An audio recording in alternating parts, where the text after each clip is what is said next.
otras personas que aprovechen la ley de violencia de género para denunciar y que el hombre quede en una situación de desprotección. Proteger a la víctima sin destruir la presumpción de inocencia de los hombres. Això no passa ara? L'article 24 de la Constitució espanyola és clar, parla de la presumpció d'innocència. Qualsevol llei que s'apliqui a partir d'ahir, òbviament no pot anar en contra de la llei suprema, que és la Constitució espanyola. Per tant, el plantejament és erroni, clar. I per què hi ha algun sector de la població que insisteix en este aspecte?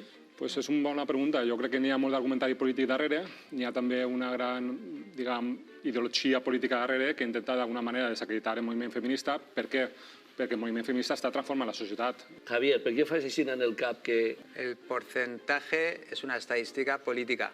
Què vol dir política? Porque las denuncias falsas no se realizan de oficio por el fiscal. Sí que planteja Javier és central en el debat que estem plantejant avui, no?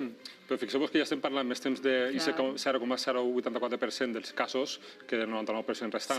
Jo crec que això és una cosa que passa també en moltes altres qüestions de la vida. Evidentment, i en el treball, sobretot. Com en el treball, però podria passar també en el tema d'habitatge. Quantes voltes escoltem que el problema d'habitatge és el 0, no sé quant % d'ocupació, quan realment el 99% de la població té dificultats per accedir a un habitatge. Aleshores, novament, me xirria un poc l'argumentari que és polític quan realment el polític és centrar-te en menys de l'1%, quan realment el problema social, el que estem patint totes les persones en l'habitatge o les dones en les violències masclistes, és el 99%.